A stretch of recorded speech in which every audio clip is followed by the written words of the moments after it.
yung tumira ako sa iyo noon, palagi ka napunta sa ospital. Akala ko noon, nagbago ka na. Nabigay ka sa akin ng mga regalo, kung ano. Talagang, kaya akala ko, talagang nagbago ka na. Yan pala, paano lang yan, patibong lang. Oh, ano ang nangyari? Binigay ko sa iyo 800. Sumunod na buwan, kahit may hina pa ako, napunta ako sa bangko, dinadrive mo ako, binibigyan kita ng 900 ang buwan. Oh, pero anong pinagpamilita mo sa pamilya, relatives, sa mga kapatid, na halos maubos-ubos ang pera mo sa paggasto sa akin. Kaya kaya ka nagpuuwi ng Pilipinas dahil sobrang ang stress mo sa akin dahil mahirap akong alagaan. Nang umuwi ka ng Pilipinas, wala na ako sa bahay mo dahil nandoon ako sa lumang bahay namin. Nag-iimpake dahil malipat na kami dito sa bahay na ito. Oh, bakit ganyan na sinasabi mo? Bakit nagkaprasigan sinungaling ka? Na halos maubos-ubos ang pera mo dahil sa akin. Ikaw magastos ng pera sa akin? Ikaw pa nga ako pa nga ni ang pinaghuhut-hutan mo? Dinudugas mo ako? Dahil ang akala mo ay ako? Tanga? Pagkatapos ibibigay mo sa ibang tao, sa lalaki mo. O ano? Masabi ka hindi totoo? O di ba yung ginigawa mo? Kaya ayaw ka magbayad sa akin? Ang akala mo, kaya pinapulis mo ako, matatakot ako at hindi ko na, kunin iyong kabilihan ng lupa ko dyan sa si Roma. Dahil kinamkam mo, pati ang lupa ni Ate Ami, kabilihan, kinamkam mo. Dahil ang sabi mo, sa inyo lahat, kami ay dami lang. Ay may dami lo sa Pilipinas. Kung naglalakas ng loob lang si Ate Ami, ay matagal ka ng na preso dyan sa Pilipinas, sa mga pinagsasabi mong dami lo. Grabe ka. Kinamkam mo lahat.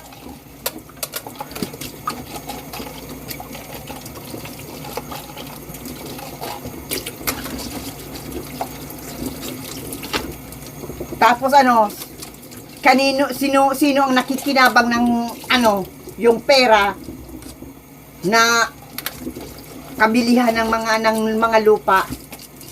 Di ang mo, lalaki mo, na binibigyan mo ng pera, buwan-buwan, lahat na gusto, susunod, walang ginagawa, walang trabaho. Binigyan mo ng yan, kapital, sa 5-6 mo. Di ba nagpa 5-6 ka? Yung yung buytoy mo, nagpa 5-6 na galing sa pera mo. Pero pagdating ng panahon, sa kanya yun.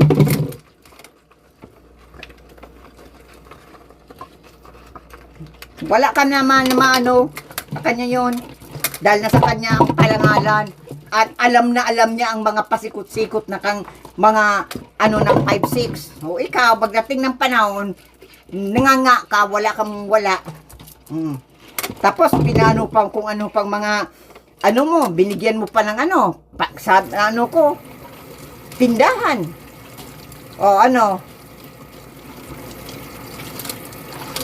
Tapos balita diyan sa si Roma. Binigyan mo ng bahay.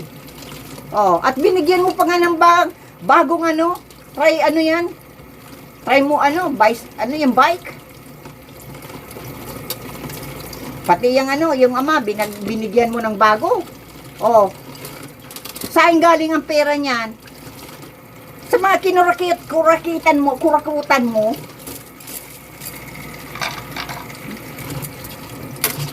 Akala mo pagdating ng panahon, maistiyan? Ano maistiyan eh, matanda ka na? Parang apo ka na lang? Hindi ka nahihiya sa sarili mo? Tanda mo na, mahilig ka pa?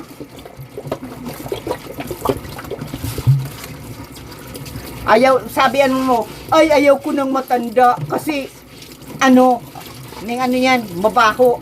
O ano ang sasabihin sa iyo sa isip-isip ng ano mo, boytoy mo, mainom yan dahil nadidiri sa iyo dahil matanda ka na. Kaya nainom yan para malasing. Tapos masabi, ay ayoko nang matanda kasi kakadiri kasi ano may ano daw, mabaho. Oh. Ay ano ang akala sa iyo? Bata ka pa. Ay matanda ka na. Kahit kalagay ka pa ng mga ulor dahil yung boytoy mo ay bata, sigurado madidiri yun sa'yo. Kaya mainom yun, malasing yun.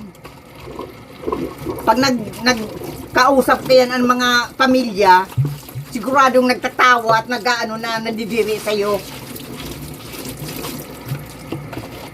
Tanda mo na, mahilig ka pa rin. Grabe, nakakaano ka. Wala kang pinag-aanuhan. O ano,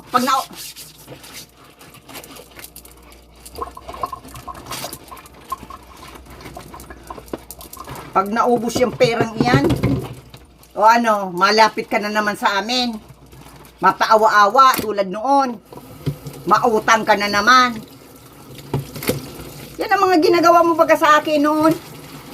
Gusto mo isa-isahin ko. Tapos hindi mo ako binabayaran. Ginawa mo akong dati, may ano ako, may respeto ako sa iyo. Kahit grabe ang mga hinanakit ko sa iyo, wala kang naririnig sa akin. Pero nang pinapulis mo ako, dahil hiningi ko ang kabilihan ng lupa ako, ang pinapulis mo ako, oh my God, na ipapulis mo ako. O ano, nawala ng respeto ko sa iyo at yung mga galit ko, lumabas. Lalo na yung pag-abuse mo sa akin nung kabaguhan pa lang ako dito sa Canada.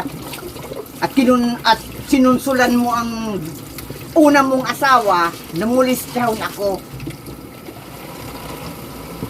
Akala mo, maano ako? Tapos ano pa ang ginawa mo, ha? Gusto mo ako ng pasakan ng ano? Yung syringe? Na may laman ng sperm ng una mong asawa? Pinahiga mo ako doon sa sa banyo? May tuwalya? At gusto mo akong pasakan nung syringe? Sa private part ko? Ano yan? Para daw magbuntis. Ano ko magbuntis? Nakakadiri ka? Grabe, natruma ako ng maraming taon. Grabe ka. Kaya, pinagkukwento mo na sira ulo ako para kung magkwento ako, hindi ako papaniwalaan. Grabe ka. Hindi tao ang mo, demonyo ka talaga. Tama ba yan? Gawin mo yan sa akin? Hindi kita mapapatawad sa ginawa mo sa akin. Tapos mga patakot ka pa ng mga witchcraft mo. O dahil may demonyo ka na. Dahil mga witchcraft mo, dahil demonyo ka na. Yan mga jurujus mong yan sa dyan sa mo. Harap lang yan. Harapan lang yan. Dahil kung naniniwala ka sa Panginoon naman Jesucristo, hindi ka gagawa ng mga kabastusan. Kala mo? Marami pa akong sasabi. Grabe yung mga mong ginawa mo sa akin. Mga kabastusan na ginawa mo sa akin. Akala mo hindi ko ibubulgar dahil mahiya ako. Matagal ko yan, kinimkim. Nag-counseling ako ng ilang taon. Pero nailabas ko rin. Kahit ako nagka-counseling noon, hindi ko maisabi-sabi dahil nga nahiya ako noon. Dahil sarili kong kapatid, binaboy ako. Kalain mo, pasakan ako ng ng sperm kang asawa niya para ako magbuntis. Ay, may asawa ako. Kaya lang si Alec, nasa bata pa nung si Alec. Nasa 20-han pa lang. Ang panahon na iyon. Ang dahilan, kaya ayaw niya akong mag-asawa doon ka George na ano yan, na stable. Dahil, kaya pala, para may katulong sa'yo, may katulong sila. Dahil na inaaral na ano ko. Dahil kasi noon, na ano ako, bakit ayaw nilang asawahin ako ni George? Dahil stable si George. Kaya lang, ayaw ni doon. Dahil nga, ay kung kinuha ako ni George, wala na silang katulong. Kaya pinaano ako na diyan kay Alec. Dahil si Alec ang panahon na yun, nasa 20-an pa lang. O hindi pa stable. Kaya lang, napilitan ako magsama na kay Alec dahil hindi ko na makaya ang mga abuse nila. O anong pinagsasabi? Pinagkwento, naglayas daw ako.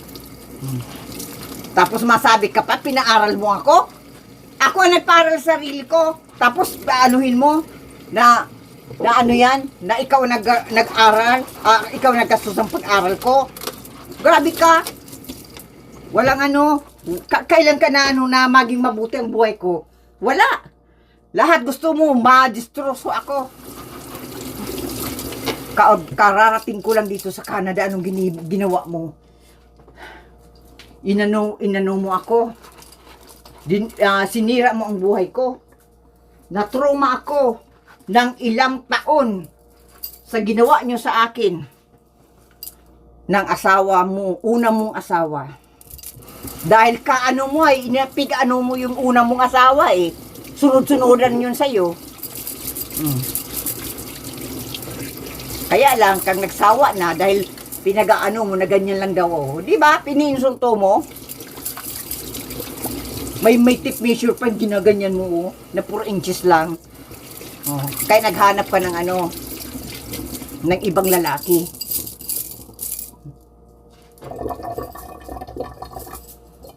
Matanda ka na, naghanap ka pa ng lalaki, mas parang apo mo na lang.